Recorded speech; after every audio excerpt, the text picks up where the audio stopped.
Buenos días, buenas tardes, buenas noches, cualquiera sea el momento en el que ustedes estén viendo esta clase, que es una clase que está dedicada a una situación de cierta frecuencia en los servicios de emergencias, como son las intoxicaciones en pediatría. Y Paracelso decía que todo es veneno, dependiendo de la dosis, y realmente es algo que puede ajustarse muy bien en el caso de intoxicaciones en niños. Un sorbo puede ser una ingestión y no causar grandes problemas de algunas cosas como flúor, etcétera, pero también una pequeña cantidad de un digitálico o algo puede causar serios problemas en personas de cualquier edad y particularmente en niños. Es muy importante hacer algún tipo de conceptualizaciones, como la de intoxicación y la de tóxico. Em, Como verán ustedes, es el que haya el estado patológico que produce la acción del tóxico, es lo que conocemos como intoxicación, y un tóxico puede ser cualquier sustancia sólida, líquida o gaseosa, que otra vez, determinando la concentración, puede provocar alteraciones en diferentes sistemas e incluso puede provocar la muerte. En general, las consultas por intoxicaciones tienen importancia en la sala de urgencias, pero realmente son muy pocos los que se hospitalizan, precisamente por la diferenciación que se hace de ingestión o la cantidad que el niño ha podido consumir de algún tipo de sustancia y realmente la posibilidad de una intoxicación real. Las causas son fundamentalmente accidentales, pueden haber iatrogénicas y obviamente las de abuso de sustancias e inclusive las de intento suicida. La gran mayoría de las intoxicaciones se producen por vía oral, puede haber por vía inhalatoria, puede haber por vía parenteral y también por una absorción a través de la piel.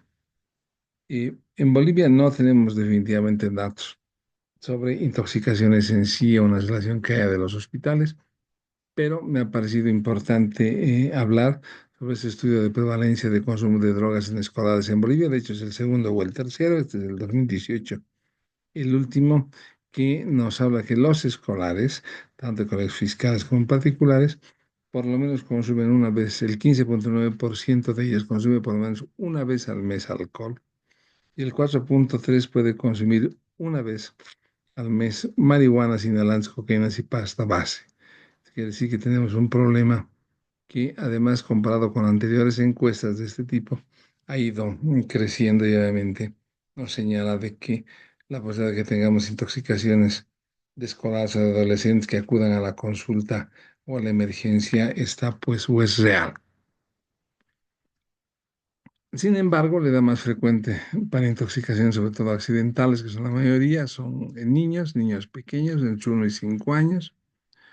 Varones, mujeres es igual, la casa, la misma casa es el lugar de la intoxicación, habitualmente por elementos que están al alcance del niño en envases atractivos o están mal guardados, a eso me refiero, o sea, en una situación de descuido, digamos, en el hogar. Las causas más frecuentes de lejos son medicamentos. Benzodiazepinas en nuestro medio, en niños muy poco, pero está descrito. Paracetamol también es muy importante la intoxicación por paracetamol en países como Estados Unidos o como Europa. Nosotros hemos tenido una racha importante de intoxicaciones con hierro, hasta hace unos años hizo una campaña muy importante. El hierro que le dan a las mujeres embarazadas, últimamente ya no hemos visto este hecho. Productos del hogar, cuando hablamos de cloro, hablamos fundamentalmente de lavandina, cosméticos y los productos fitosanitarios, raticidas que el niño puede consumir de forma accidental porque el raticida ha sido empapado en miga de pan, etcétera, y está bajo la mesa, y un niño pues puede consumirlo, o adolescentes en situaciones de intentos de suicidio. Cuando decíamos que hay conductas peligrosas y la capacidad o el deseo exploratorio, ¿no?, que tiene el niño para buscar cosas, saber qué es lo que hay, etcétera. Entonces, si eso está al alcance, porque está bajo la cama, porque está en lugares más cerrados, y lo que es más importante, guardados en recipientes no adecuados sin identificar. Si un niño Si en una familia guarda aguarrás en una botella de Sprite o guarda em, barniz en una botella de Coca-Cola, es altamente probable que un niño, si es que tiene acceso a eso, por lo menos le pegue un sorbo, o sea, tome un sorbo. ¿Por qué? Porque parece Coca-Cola, porque parece Sprite. Entonces es muy importante que en las casas se guarde, ¿no? De forma adecuada y se identifique siempre lo que hay en cada uno de los recipientes. Bueno, ¿cuándo pensamos que puede haber un niño intoxicado o cuando se sospecha de intoxicación? Cuando hay un cuadro agudo, ¿no? O sea, que no se conoce, no hay relación con antecedentes o patologías previas, estaba bien y de pronto se puso mal, tiene una explicación adecuada, etcétera.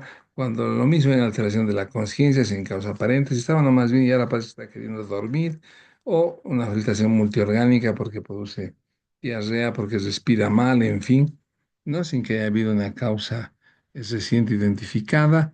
eh, o de pronto una alteración del laboratorio sin explicación, una acidosis metabólica inexplicable, etcétera.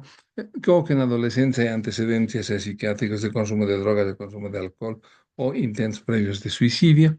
Entonces puede hacer sospechar una intoxicación, cualquiera de situaciones. En términos de clínica, como ya hemos dicho, estamos hablando de una presentación súbita. Estaba bien y de pronto se puso mal. Estaba jugando, tocaron el timbre, yo salí a abrir la puerta, atendí, cuando volví ya estaba así, ¿no? O sea, la presentación fue súbita, no había pasado antes nada, y la sintomatología es muy inespecífica, nada que dirija ¿no? al cuadro. Vómitos, tal vez, pero no se presentan en todos los casos, por lo que es muy importante que conozcamos y reconozcamos los síndromes tóxicos. Hay hasta 9, 10 síndromes tóxicos, pero cuatro son los más importantes. Síndrome tóxico colinérgico, el anticolinérgico, el simpático mimético y el opioide alcohólico.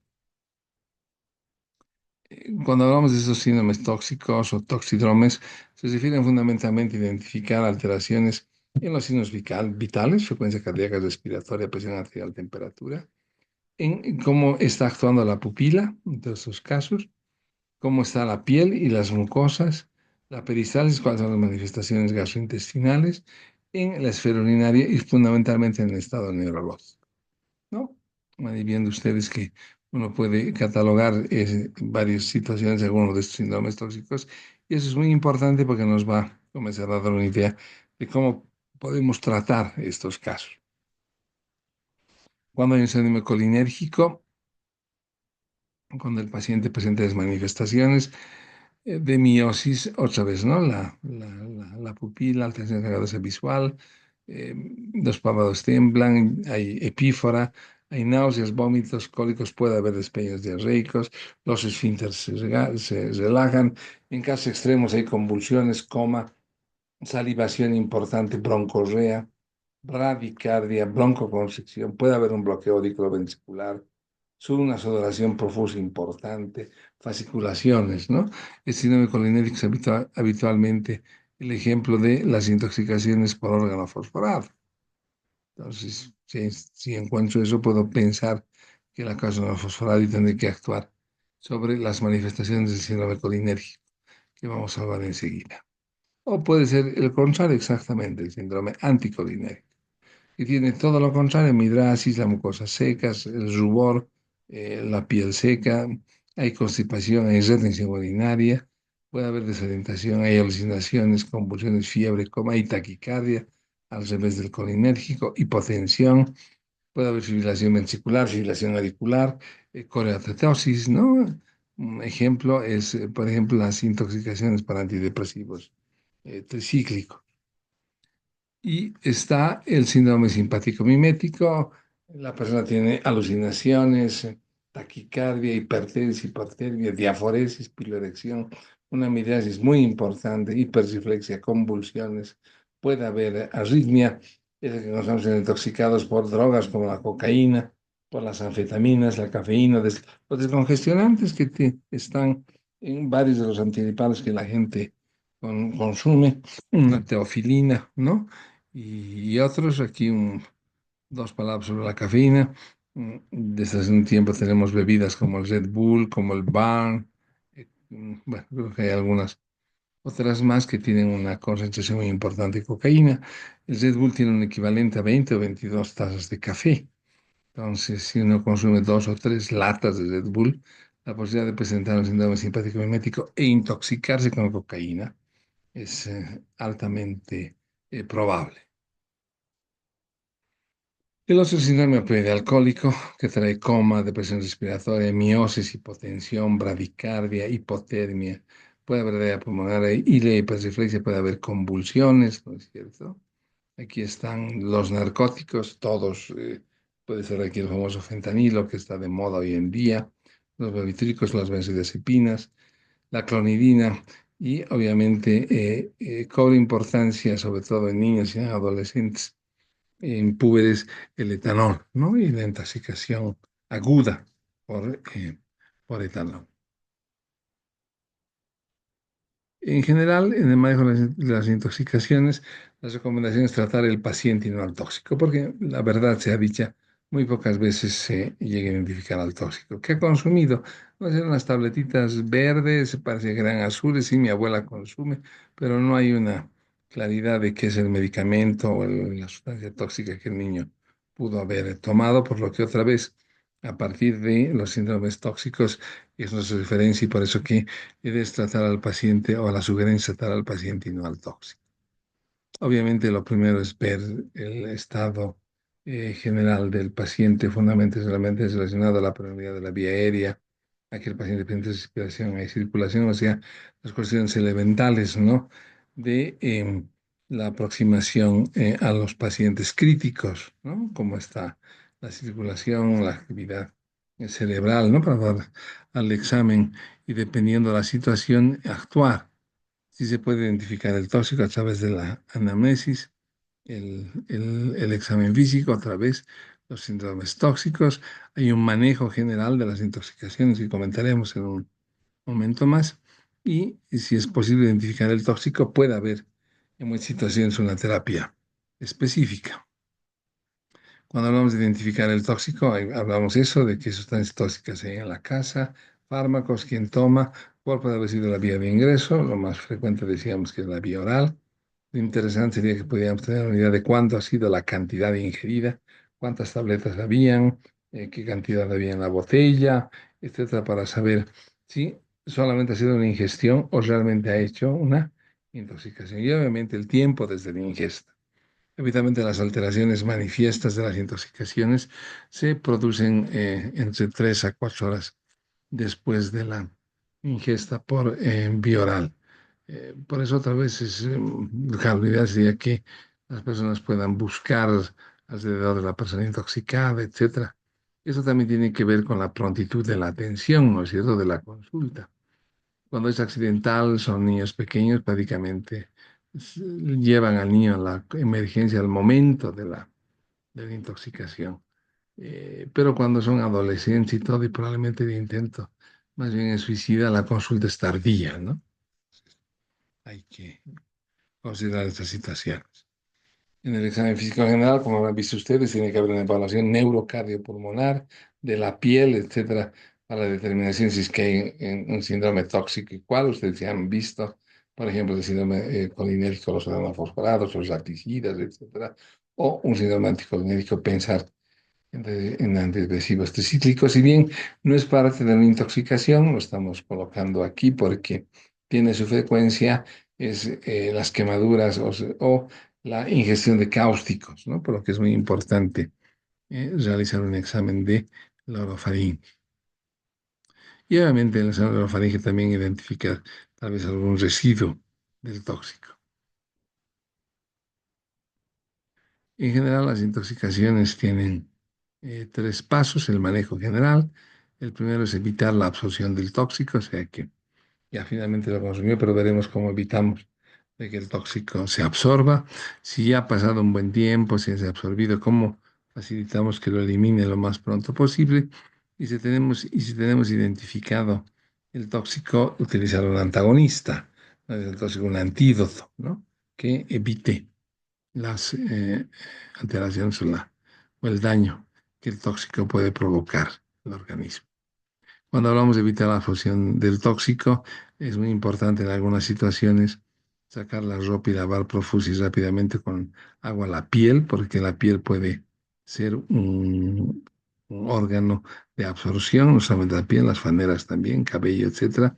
Y eso puede ser muy importante en órganos fosforados, en hidrocarburos en general, en derivados del petróleo, ¿no?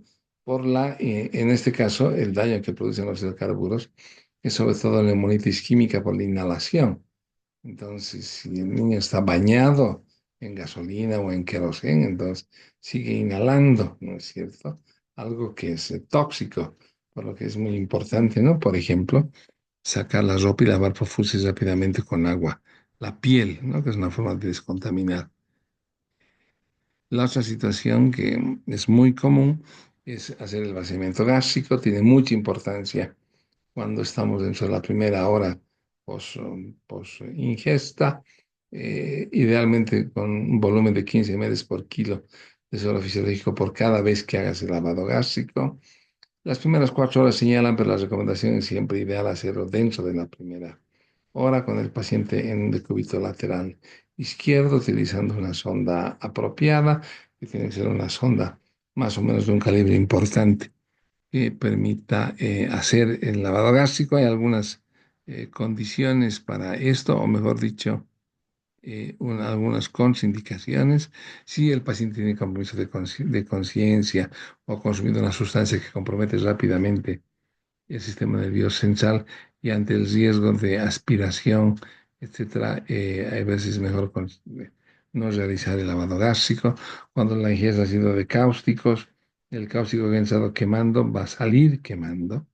Si es menor de 6 meses, por lo mismo, respiración. Y la ingesta de hidrocarburos por la inhalación y la neumonitis química que referíamos hace un rato. Aquí vale la pena hacer una consideración respecto a si en la casa o en el centro se provocan los vómitos. Antiguamente inclusive se utilizaba algún tipo de jarabe o algún tipo de mezcla para provocar el vómito. Bueno, si el vómito acontece de forma espontánea por el niño o el paciente intoxicado, de acuerdo, pero en general hoy en día no se recomienda, ¿no?, el provocar el vómito, porque no sabemos cuál ha podido ser el tóxico. La posibilidad siempre de broncoaspiración está abierta, entonces no es una medida, ¿no?, que se indique ni como primer auxilio ni como acción que tenga que hacerse en emergencia. Para evitar la absorción del tóxico, un elemento que es muy útil es el carbón activado. El carbón activado se obtiene a partir del carbón vegetal. Hay en el medio tabletas de carbón activado que lamentablemente son de 0,5 gramos por cada tableta, es la concentración con la que viene, y hay que dar de beber o por la sonda nasogástrica, pasando una dosificación de 1 a 3 kilogramos, que es decir, de 2 a 6 tabletas por kilo, que se disuelven en 2 a 4 ml por cada gramo de carbón. Entonces, estamos hablando de 12 ml, ¿no?, más o menos por cada gramo de carbón. Entonces, en función obviamente al peso del paciente, para que el carbón activado pueda actuar en el lumen intestinal. Se supone que el tóxico en el lumen intestinal, por gradiente de concentración, está entrando a la circulación enteral y obviamente ya puede comenzar a hacer efecto. Si nosotros damos carbón activado, el carbón activado tiene una capacidad de absorber, que el tóxico se pegue al carbón activado, inclusive puede retirar parte del tóxico de la circulación enteral, y el carbón activado llenarse del tóxico, que puede facilitarse la eliminación del tóxico y del carbón activado a partir de adicionar algún catártico y pueda eliminarse por la vía digestiva. Fíjense que es un medicamento o una acción muy eficaz para evitar la absorción del tóxico. Puede darse cada 4 horas por 2, 3 días en caso de sustancias muy tóxicas o con sustancias como los tricíclicos, antidepresivos tricíclicos, que tienen una circulación enterohepática importante. Obviamente hay contraindicaciones cuando hay ingesta de cáusticos, obviamente, o cuando ya he utilizado un antídoto, ¿no? O sea, lo que está haciendo con el tóxico lo va a hacer con el antídoto, o en algún caso de metales pesados. No se recomienda hacerlo cuando la intoxicación es por hierro o es por plomo, por ejemplo. Bueno, si ya hemos hecho la primera parte, que es evitar la absorción, la segunda es ver de facilitar la eliminación. Y es muy importante, sobre todo en casos de ácidos débiles, como el caso de barbitúricos y salicilatos, o muchos tóxicos, hacer una diuresis forzada. Importante, y cuando hablamos de ácidos débiles, la diuresis tiene que ser alcalina. Para eso pueden utilizarse suero glucosalino con una concentración de 2 a 3 equivalentes por kilo de bicarbonato, o forzar con diuréticos como el mannitol o como la furosemida, una diuresis mínima aceptable que garantice la eliminación. Obviamente estamos hablando de cantidades importantes de líquidos, ¿no? Para provocar sobrecarga a nivel renal y que el riñón pueda estar forzado, ¿no? A eliminar parte del tóxico, metabolitos del tóxico. Inclusive pueden a nivel de terapia intensiva llegar a situaciones de diálisis, peritoneal, de hemodiálisis, de recambio sanguíneo, ¿no? O la quelación en el caso de metales pesados como el arsénico y el plomo, que realmente se hacen en pacientes hospitalizados, ¿no? En centros especializados. Aquí también es muy importante, no lo tenemos en el medio, por lo menos sobre La Paz. Sí tengo entendido que lo hacen en el Cochabamba, en Santa Cruz, y lo hacen en servicios de emergencia de todo el mundo, no solamente en adolescentes, sino también en niños y en adultos. Cuando llega un intoxicado, el tomar muestras de sangre, de orina, etcétera, para intentar identificar tóxicos, porque obviamente los laboratorios están muy bien equipados para saber, no a veces, no la información de qué tóxicos estamos hablando, o se está mintiendo, sobre todo en el caso de los adolescentes, sobre lo que la persona pudo haber consumido. Y el tercer paso habla de antagonizar el tóxico cuando hemos identificado el tóxico. Si hablamos de morfina derivados, está la naloxona. Si hablamos de organofosforados, está la pralidoxima, que lastimosamente no hay en el medio, pero utilizamos la atropina, o sea, intoxicación colinérgica. Nosotros utilizamos como tratamiento un anticolinérgico. En el caso de algunos raticidas que sean warfarínicos, la administración de vitamina K, ¿no? En diferentes dosis, o la silicisteína en el caso de intoxicaciones por paracetamol, en fin, hay toda una lista para diferentes tóxicos, ¿no? Del antagonista del antídoto y del antídoto ideal. Este es, digamos, el esquema entonces, ¿no? De la atención general de un niño intoxicado en este caso. Obviamente alrededor, además de la intoxicación, es la terapia de sostén pertinente, ¿no es cierto? A nivel respiratorio, la protección de la vía aérea, para evitar que haya broncoaspiraciones, que haya un mantenimiento adecuado de la función respiratoria, y en el caso cardiovascular, el apoyo hemodinámico, la administración de líquidos suficientes, etcétera, sobre todo en algún tipo de intoxicaciones es significativo. Sí hay manifestaciones relacionadas con la temperatura y que puede complicar el manejo de algunas intoxicaciones, ¿no es cierto? Como la hipertermia o la hipotermia, ¿no? Que tienen que ver cómo combatirse o revertirse.